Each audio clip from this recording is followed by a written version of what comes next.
Alright, welcome to my Sorare NBA Journey. This must be about episode 3 by now. If you don't know what I'm talking about, go check out the sign up link in the description. It's Sorare, it's fantasy basketball in this case, and I must say I'm absolutely loving it. No really prior background knowledge of basketball except for like big names and things like that. But I found, lots of success from it, and not just a success. I'm absolutely loving watching parts of it and checking the scoring and who's getting minutes and learning little nuances of the game. So I'll just tell you how it's been going, I guess. The last time I spoke about it, this was probably something pretty similar to my gallery. I haven't sold anyone that was in the gallery previously. In this sort of stage of Sorare, I think you just want to be accumulating cards as much as possible. But right from the start, we got our very first finish. I think we finished about 120th in our first competition in Rare, which is fantastic. And we won Yuta Wantawubi. And I gotta say, what an absolute monster sale I've got for this guy. So I sold him for £95, which is ridiculous when you consider I probably spent about £300 to £400 on my initial team to win back in the first week I've ever played. £95 of that. That was absolutely huge. And then I did get lucky. What I did with this player was I asked people about him and they're like, yeah, really good, but he's only playing for someone else while he's playing. And I was like, well, I've got a good team this week. I don't need to hold a player for 1 week. I'll sell him. I sold him. Just after I sold him, it came out he was injured. And sometimes you get lucky, sometimes you get unlucky. In this case, I was lucky to get him sold just in time. And I was actually really happy with that because I was waiting up to get this player sold because I knew there was an auction ending in, say, 40 minutes, and let's say that was putting me to midnight, and I was like, I could just wait and hope he sells, but realistically everyone's going to wait for the auction. If they don't win him on auction, then they're going to go for the buy now, and obviously I want this player gone because if I'm not going to sell him, I can use him because he's got massive projections for the week. Ultimately wanted him gone, and then by the time the auction ends, he just goes above the next bid. So he could have got mine for cheaper, and then he bids some more, and I'm like, you're an absolute idiot, mate, just buy mine. Thankfully there was another man on hand, just absolutely wiped him out, and then took him home. Was probably pretty disappointed with his buy, but that's the game in fantasy sports, really. And then we roll straight into the next game week 6. And we finish in the top 100. It's just absolutely ridiculous. I mean, look at this team. It's not one of those really expensive teams where I'm expecting to finish really high. Just outperforming their projections. So Marcus Smart of Boston Celtics put up lovely scores. But really, in this game week, it was all about Javon Carter. What an absolute monster to get 67. I mean, I'm not going to talk about how he did it, why he did it. Like I said, I'm no expert on basketball. I'm not at that point where I can come in and say, he's done this, he was good at this, he was filling in for someone else. I'm looking at this pretty much just through the numbers. I'll show you how I build my teams in a second because I think that's key to my success so far. And if you don't know about this kind of website, then it will definitely help you. But also, it's just the kind of teams I'm liking. So I like the kind of double greens. I've got green, and then I've got the green Boston Celtics, and then I've got the green here of Josh Green. It's a bit of fun, but they've also got good projections. It was the absolutely perfect kind of combination of players. And I'll roll my reward right now. Let's see if you know who he is. I think I'm getting a tier 3. I've got a very unlikely scenario of knowing who he is. Just confirming what player this is. Yeah, tier 3. So yeah, not a clue. Not a clue of the team yet. Goalkeeper maybe? Wind you up. D'Angelo Russell. I've heard of that name, D'Angelo Russell, so that's good. Let's see if he's worth anything. So D'Angelo Russell's going for about £85 at the minute in Rare, which I think is absolutely fantastic. So that's 2 weeks in a row that we've won a reward, and we've won 2 good ones. Unreal. So D'Angelo Russell, a name I've heard of, a name that, people that know a bit more about basketball said, yeah, really nice reward to pick up. He's selling for in the £85 to £75 region. I actually used him this week. I intend on holding this player just because, he looks like a really solid scorer. He's averaging 27 over his last 10 and his season's 29. So he's not someone that's going to be over projected and, likely to score under his scores. He's one of those players that's likely to score better than they give him the points for, right? Which I think is fair. He plays for the Minnesota Timberwolves, who I'd never heard of until I read it on the screen just now, I think.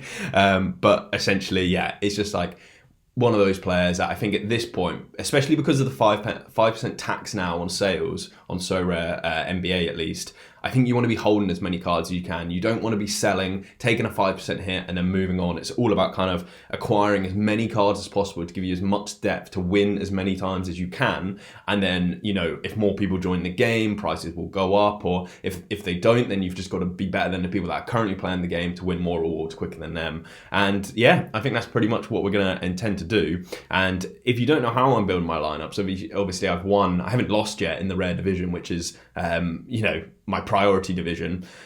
Is Sorare data. You go Sorare data, you go to SO5 and then Game Week Center, I believe it is. After that, you come over, make sure you flip from football to basketball. You can see your current game week, so I'll run through that at the end here. And then you have these projections. And these projections are pretty much what I've been using to base my whole teams off, as well as some mathematics in terms of like rares are scoring higher than limiteds and they can play in the same division just temporarily. So it's like, take into account the XP bonuses. And I can show you that as well, actually. But for example, the best projected player for this week was Luka Doncic. He only had one game, but I assume it's an easy game for him or somewhere in the region, right? But rather than looking at who's got the the best projection, because I don't want to go out and buy Luka, I don't want to go out and buy Giannis just yet. It's too expensive for someone like me to take on, especially with football. They've got the World Cup coming up. Funds are tight, essentially. So what you do, you look at the difference between what they're projected and what they're actually expected to score.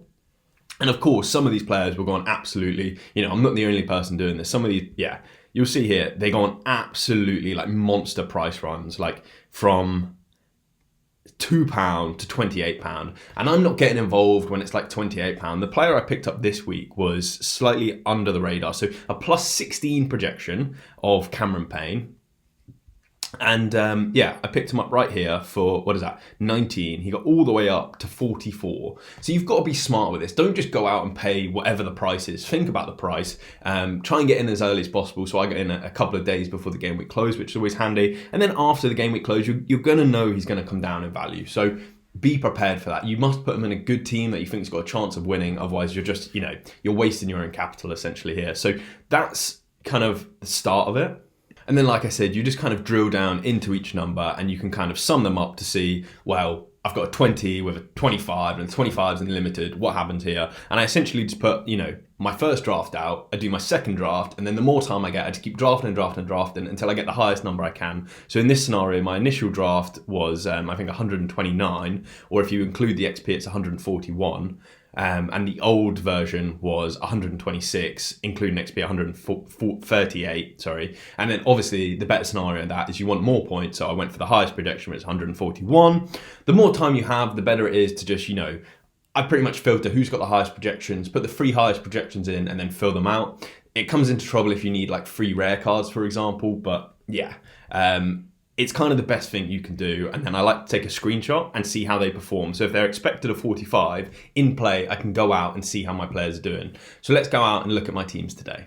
For the first time, the rare division wasn't actually my priority this week. I was focusing on the limited division because I thought my projections were slightly better. Out of 110 points, I used 107, but I had positive projections of 25. So that's going to put me in good stead. And if we look at the team and then compare them, you can see Marcus Smart absolutely smashed it. Like, the guy's a monster. I'm absolutely loving having him. He got 65 when he was projected 30 and he only used 26 points. And this is how you kind of make your progression through the leaderboard. If people are just scoring to their average, it's not going to be enough. You need to outperform. And I think Javon Carter has done it again. He was predicted a 27. He got a 38, which again, 10 points is huge. Josh Green, in and amongst where he should be, expected 13, got 15. Benedict Mahurin, expected 31, got 32. That's the kind of areas where I had a weakness there. I could have got someone that had a lot higher projections, but like I said, I'm not focusing on 1 week. I wasn't going out and buying loads of players for 1 week. And then the new boy, D'Angelo Russell, he's only on 15 at the moment, so a massive underperformance, but of course he's got a game left. The more games you have, the more likely you are to score higher, because of course you've got, in Sorare NBA at least, it's the best scorer of the two, whereas in football it's the first score. So a nice little quirky difference there, but the first team's done well. So in limited contender then, I had 106 points of the available 110. So again, haven't used up all my cap, but I had a plus 40 projection, which was just absolutely monstrous. And who's gone off? Jason Tatum. Oh my God, this guy expected like about a 49, got a 71. Just loving the Boston Celtics. I mean, the boys, they're just smashing it for me. So not only is a team that I like, but it's kind of like I have a stack, a kind of like stack is two players from the same team or three players from the same team. And they all seem to be performing really well. People said it wasn't really ideal, but I thought I'd go for the kind of stacking approach just because it's a team I like. So if I'm watching the games, I can just kind of support one game because I don't need to watch all of them, for example. And so far, it is working wonders. Boston Celtics must be on some good form. If we look at then Sexton, he's got 23 with a game to go. He's expected 28 and he only costs 21 points in the system. So again, he's got 23 banked and he can do whatever. The big letdown in this team was a man that actually got donated to me, which is absolutely lovely. So thank you for that. You know who you are. But Dwight Powell, he's been putting up nice scores, but this week just wasn't it. It's a risk when you have one game. He was expected a 17, he got 3. So that might cost us a good reward, might cost us all the rewards together. And then these 2 new pickups, like I said, I went out and got 2 players, not at the end of the deadline, but were slightly increased in value still. They went up higher in value because obviously everyone's looking for high projections. And this is who we got left. So Cam Reddish got a 10 in his first game. He's expected to get somewhere in the region of 23 in the next. But who knows? I don't know. All of the projections have been very accurate so far. If I've noticed anything, they've actually outperformed the projections. And then Cameron Payne finished with a 33, only cost 13, was expected a 29. I love players like that, just putting up monster scores for me. In terms of like the leaderboard, where are we? 807th. I think that's really good out of like 7,000, and we've got a couple of players left to play. So Reddish and Sexton need to perform tonight. If you are seeing this, or Monday, I don't even know when they play. Honestly, like the Sorare NBA idiot taking on NBA is brilliant because I don't have a clue, and I just wake up in the morning like, how are they doing? And they always seem to do well. So long may that continue. And then Limited Champion, if you did care, was kind of like a best of the rest. I think I used like 50 points or something ridiculous. Like I just have players that rather than putting them in training, I thought I'd put them out. And Ibaka and White, I just know have put absolute monster scores up, which is nice. But I don't really care because I think Devon Harris didn't play. So yeah, game's over. So that is pretty much how my Sorare NBA is going. Very successful, very fun. And it's just about accumulating as many cards as possible, making the best projections I can, which obviously filtering with time. Like this week, I didn't have time to do loads of different projections. I think I only did it like once or twice and just was like hoping for the best essentially. But if we do get more time, I'll show you like a real example of how I do it, and I'll try and show as many rewards as I can. The problem with the rewards that you need to like be there. Essentially, the rewards come out before the next game week, so you want to use the rewards in the next game week, but that means sometimes I don't have time to, go home, open the reward, record, edit a video and put them out. Like, a lot of them will be retrospectively, but I'll do my best. If not, they'll be shorts, and I hope you're liking this journey. If you did, leave it a like, subscribe to the channel, and all the best to you. Cheers.